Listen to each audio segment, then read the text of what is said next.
नमस्कार, अमर उजाला पे आपका स्वागत है। मैं हूं आपके साथ निकिता गुप्ता। आज हम आपको एक दिल दहला देने वाली रहस्यमयी घटना से अवगत कराएंगे जो जम्मू कश्मीर के राजौरी जिले के बडाल गांव की है, जहां महज अब तक 3 परिवारों के 12 बच्चे समेत 16 लोगों की जानें चली गई है।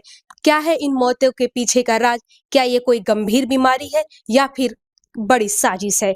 इन्हीं सब सवालों पर आज हम चर्चा करेंगे। हमारे साथ इस मुद्दे पर चर्चा करने के लिए बडाल गांव की जमीनी हकीकत देख आए हमारे वरिष्ठ पत्रकार जगमोहन जी हैं और साथ ही अनिल जी हैं और अमीर जी भी यहाँ मौजूद है। जैसा कि सर आप उस गांव की जमीनी हकीकत देख के आए हैं, क्या उस गांव की भौगोलिक स्थिति है और वो जम्मू से कितना दूर है? देखिए, बडाल गांव में जो हुआ वो बहुत ही अभी तक रहस्य उसका बना हुआ है। बडाल जो है वो राजौरी डिस्ट्रिक्ट का हिस्सा है और ये कोटरंका तहसील के अंडर आता है। तो जो इसकी भौगोलिक परिस्थितियां हैं वो बहुत ही टिपिकल हैं। वहाँ पे पहुँचना बहुत आसान बात नहीं है। ये जम्मू से 100-125 किलोमीटर दूर है, लेकिन यहाँ पहुँचने में ही 9-10 घंटे लग जाते हैं।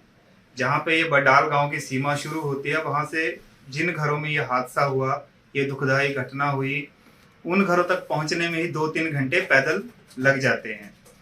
और यहाँ के जो रास्ते हैं ये इतने ख़राब हैं कि यहाँ की जो स्थितियाँ हैं वो बदली नहीं है। बरसात के दिनों में जहाँ पे रोड पे पत्थर गिरे थे वो पत्थर अभी तक भी गिरे हैं। एक वाहन ही बमुश्किल गुजर पाता है। और जो गांव की स्थितियाँ मैंने वहाँ पे ग्राउंड पे जाकर देखी हैं, तो वहाँ अगर कोई बीमार हो जाए तो उसको लेकर आना इतना आसान नहीं है, क्योंकि वहाँ एम्बुलेंस की पहुंच नहीं है। एम्बुलेंस जाएगी भी तो कोटरंका से जाएगी, कोटरंका भी 20-25 किलोमीटर वहाँ से दूर है। ठीक है, और मतलब इतनी भयानक परिस्थितियां हैं वहाँ पे कि पहुंच पाना ही मुश्किल है। कोई भी बीमार हो जाए तो उसे अस्पताल राजौरी तक पहले पहुंचाना होता है, क्योंकि राजौरी में ही जीएमसी है। जीएमसी के बाद उसको अगर रेफर करना पड़े तो जम्मू के लिए रेफर करना पड़ता है। जम्मू तक आते आते ही उसे 9-10 घंटे रास्ते में बीत जाते हैं। तो इसलिए किसी की जान बचा पाना बहुत ही मुश्किल हो जाता है। तो ये वहाँ की जो भौगोलिक परिस्थितियां हैं। जैसा कि हम सुन रहे हैं, वहाँ के स्थानीय लोगों का कहना है कि कोई बीमारी का कारण नहीं है, इसके पीछे किसी अपने की ही साजिश है। इस पर आप क्या कहना चाहेंगे? अभी इस मामले में कुछ भी नहीं कहा जा सकता। जब ये पहली बार फजल के घर जब ये घटना हुई, उसके 4 बच्चों की मौत हुई, तब प्राथमिक तौर पर ऐसा लग रहा था कि ये सच में कोई बीमारी है या कोई वायरस है। लेकिन जब देश दुनिया की टीमें वहाँ पे आई, हेल्थ टीमें वहाँ पे आई, उन्होंने डायग्नोज किया, उन्होंने सैंपल लिए, रिपोर्ट आई, तो रिपोर्ट भी एक तरह की नहीं आई। रिपोर्ट में कई तरह की चीज़ें हैं। अभी न्यूरोटॉक्सिन आया है, तो न्यूरोटॉक्सिन के बाद जो है सरकार ने एसआईटी बिठा दी है। एसआईटी अपने एंगल से जांच कर रही है, लेकिन इसमें कई पहलू हो सकते हैं। मौत किसी बीमारी से भी हो सकती है, क्योंकि देश में पहले भी कई ऐसे उदाहरण हैं जिससे ऐसी मौतें हुई हैं। तो ये कहना अभी बहुत जल्दबाजी होगा कि किसी ने इसको मारा है या कोई वायरस है या कोई बीमारी है। ये पता लगाना डॉक्टरों का काम है, और डॉक्टर और पुलिस जो है बराबर एक दूसरे से काम कर रहे हैं मिलके। ऐसा पता चला है कि इस पूरे मामले में एक टिफिन का जिक्र हुआ है। क्या ये टिफिन इस खौफनाक मामले का हिस्सा हो सकता है? देखिए निकिता जी, इस मामले में बहुत सारे रहस्य हैं। इसमें हम बीमारी के काफ़ी लापरवाहियाँ भी हुई हैं, चाहे वो मेडिकल के स्तर पे हो या पुलिस के स्तर पर हो। जैसा कि मेरा मानना है, अगर बीमार होते रहे, लोग मरते रहे, उनको उच्च सेंटर रिफ़र किया जाना चाहिए था। हालांकि स्वास्थ्य मंत्री कह रही हैं कि हमारे पास काबिल डॉक्टर हैं जो है वो करते। तो जैसा कि आईसीएमआर तमाम संस्थाओं की रिपोर्ट आ चुकी थी कि कोई वायरस या बैक्टीरिया नहीं है इनके पीछे, इन मौतों के पीछे, तो साजिश के एंगल पर हम काफ़ी देर हो चुके, पुलिस काफ़ी देर हो चुकी, उसे पहले ही इसमें शामिल हो जाना चाहिए था। कई एंगल थे, टिफिन का भी एंगल था। वहाँ से कि टिफिन एक जो जिस परिवार में जाता है उसी परिवार के बच्चे मरते हैं, फिर 3 ही परिवार के लोग ही क्यों अफेक्ट होते हैं? अगर कोई वायरस बैक्टीरिया थी, बीमारी थी, संक्रामक बीमारी होती तो और लोग चपेट में आते गांव के। पर ये तीनों रिश्ते में हैं परिवार। इन परिवारों का कनेक्ट होना आपस में ही बहुत बड़ा संदेह पैदा कर देता है। तो पुलिस को इसमें पहले ही इन्वॉल्व हो जाना चाहिए था, राज्य सरकार को इस दिशा में काम करना चाहिए था, जो कि देरी हुई जहां तक मेरा मानना। हालांकि अब देर आए दुरुस्त आए, केंद्र सरकार ने भी इसमें वो लिया है। हम मानते हैं कि जल्द ही इसका खुलासा होगा। जैसे कि अमित जी का इस मामले में पूरा नजर बनाए रखे हैं कि कब किसकी मौत हुई, कितने लोग कौन से हॉस्पिटल में एडमिट हुए, लगातार इस पे आप खबरें दे रहे हैं जनता को।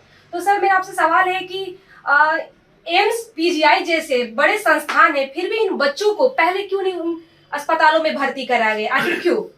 ये जो सारा घटनाक्रम था हमारा, ये 8 दिसंबर 2024 को यानी पिछले साल शुरू हुआ था और आज 42 दिन हो गए हैं। तो जैसे कि शुरू में ही इनको रेशमी बीमारी के बारे में पता चल रहा था, कुछ क्लियर नहीं था। ये अभी दावा कर रहे हैं, जैसे मुख्यमंत्री जी ने बोला है कि हमने देश की प्रतिष्ठित संस्थानों या प्रयोगशालाओं से हमने सैंपल दिए हैं, उनकी टेस्टिंग आई है और नेगेटिव रिपोर्ट आई है। तो सरकार को जब 30 या 35 दिन बाद ये कैसे याद आया है कि ये नेगेटिव है, और दूसरा पहलू है। एक पहलू ये भी था कि जैसे इन्होंने राजौरी से 9 बच्चे यहाँ पे शिफ्ट किए, यहाँ पे संभाग का हमारा प्रमुख जच्चा बच्चा अस्पताल SMGS है। जब एक के बाद एक मौतें हो रही थी तो ये प्रयोग ही क्यों करते रहे, जबकि देश में हमारे PGI चंडीगढ़ जैसे, दिल्ली एम्स जैसे बड़े संस्थान थे। अगर कोई रेशमी बीमारी थी तो उनको बच्चे वहां तक पहुंचने चाहिए थे, और आज हो सकता था कि नतीजे इसके अलग होते, हम कुछ बच्चों को बचा भी सकते थे। सरकार खुद ही मान रही है कि न्यूरोटॉक्सिन से ये मौतें हुई हैं।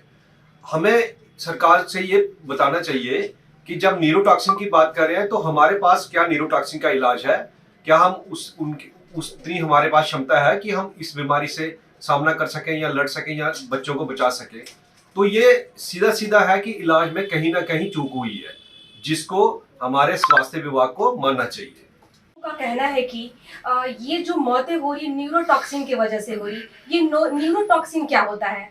हमने कई एक्सपर्ट से बात की है, इवन कि हमने जो विजयपुर एम्स यहाँ पे अभी नया स्थापित हुए हैं उनके विशेषज्ञों से भी बात की है। उनका कहना है कि जो न्यूरोटॉक्सिन होता है ये प्रमुख रूप से एक तो जो कोबरा होता है सांप, उसके जहर से होता है। इसके अलावा डिफरेंट काज हो सकते हैं, जैसे पेस्टिसाइड हो सकता है, या कोई जहरीली जड़ी बूटी है उससे हो सकता है, या किन्हीं और कारणों से हो सकता है। तो न्यूरोटॉक्सिन क्या करता है कि ये जब बॉडी में जाता है तो सबसे जो महत्वपूर्ण अंग है हमारा दिमाग है, ये उसको क्षतिग्रस्त कर देता है, इवन कि उसमें इन्फेक्शन डाल देता है। उससे क्या होता है कि नीचे वाले जितने भी महत्वपूर्ण अंग हैं वो धीरे धीरे काम करना बंद हो जाते हैं। तो इसी तरह से न्यूरोटॉक्सिन से बंदे की मौत हो जाती है। निकिता जी, निश्चित तौर पर कहीं न कहीं इसमें कोई न कोई शख्स तो इन्वॉल्व है। न्यूरोटॉक्सिन ऐसे तो खाने में पहुंचा नहीं होगा, ऐसे तो बच्चों के शरीर में पहुंचा नहीं होगा, कोई न कोई मानव स्रोत तो होगा ही। अगर वैसा स्रोत होता, सामूहिक रूप से मिला होता खाने में, तो जितने लोगों ने 40वें के खाने दावत में खाना खाया सभी बीमार होते हैं और सभी की हालत तो ऐसी होती। पर वैसा कुछ भी नहीं हुआ, कुछ खास टारगेटेड लोगों पर ही ये असर हुआ। तो जाहिर सी बात है ये 3 परिवार के बीच में ही है, और उसकी वजह भी हो सकती है, एक प्रॉपर्टी बड़ा कारण हो सकती है। प्रॉपर्टी को लेकर के एक है वो गोद भी लिए हुए हैं, तो शक की सुई तो तमाम लोगों के ऊपर कि कहीं न कहीं वो प्रॉपर्टी के उस पर जाएगी। पुलिस को इस ओर भी इन्वेस्टिगेट करना चाहिए, हो सकता है कि उस दिशा में हो। और फिर यह लापरवाही से हुआ है, कहीं से ये जहर आया, खाने में मिल गया, तो इसी 3 परिवार तक, तो उसमें भी ये संदेह नहीं जाता कि तीनों परिवार तक क्यों पहुंचा। अगर लापरवाही से हुआ होता तो एक ही परिवार तक वो सीमित रहता जा रहा। जगमोहन जी, 8 दिसंबर से जो ये मौतों का सिलसिला चल रहा है, अभी तक की इसकी स्थिति क्या है, और एक जो अभी बच्ची अस्पताल में भर्ती है उसकी स्थिति क्या है, आपसे जानना चाहेंगे। ये दरअसल ये जो घटनाक्रम हुआ था ये सबसे पहले फजल के घर से शुरू हुआ। फजल इन्हीं की फैमिली का सदस्य है, इनका मसीर है, मासी का लड़का है। तो फजल के घर में ये 7 दिसंबर को जब वाकई हुआ तो 8 दिसंबर को ये सूचनाएं बाहर आने लगी कि बच्चों की मौत हो रही है और किसी बीमारी के कारण हो रही है। तो उसके बाद जो है वो ये पूरा घटनाक्रम चलना शुरू हुआ। तो क्योंकि वो गांव बहुत ही टिपिकल गांव है, वहां पहुंचना बहुत आसान नहीं था, लेकिन स्वास्थ्य टीमें जो है पहले दिन से ही सक्रिय हो गई थी।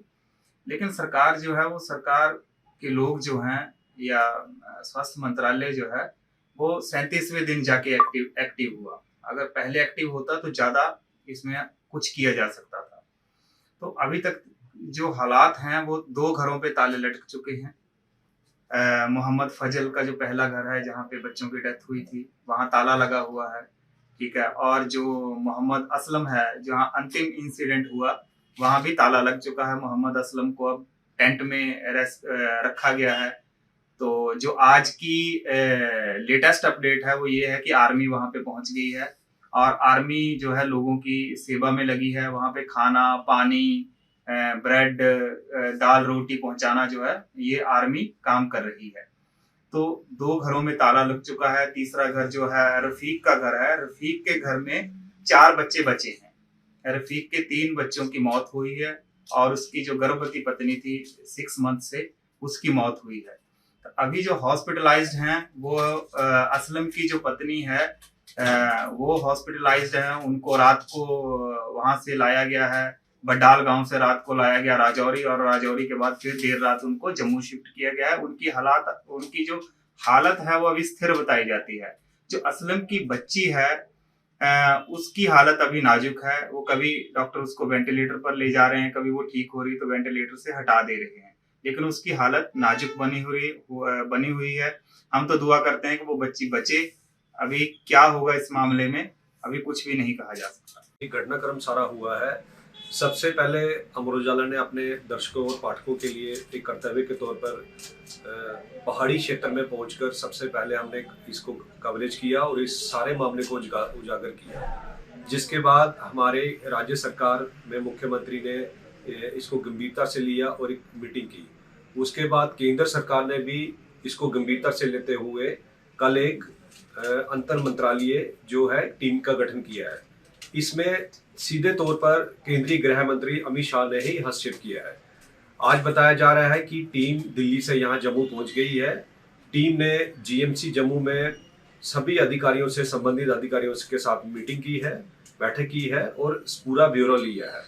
इसके बाद टीम राजौरी जा रही है। यही है कि राजौरी में ये टीम आज वहां रहेगी और कल इसका बडाल क्षेत्र में जाकर ये पूरी जांच करेगी। महत्वपूर्ण यह है कि इस मामले का जल्द से जल्द खुलासा हो ताकि बडाल गांव के बच्चे सुरक्षित रह सके। हम आशा करते हैं कि पुलिस और प्रशासन इस गुत्थी को जल्द से जल्द सुलझा लेंगे। ये समय है कि इस मामले से संबंधित सभी पक्ष जागरूकता दिखाए ताकि जल्द से जल्द सही कदम उठाया जा सके। फिलहाल इस मुद्दे पर चर्चा बनी रहेगी। हम आपसे फिर मिलेंगे एक नए अपडेट के साथ। धन्यवाद। अमर उजाला जीवांजलि के सारथी की मदद लें और महाकुंभ में स्नान जरूर करें।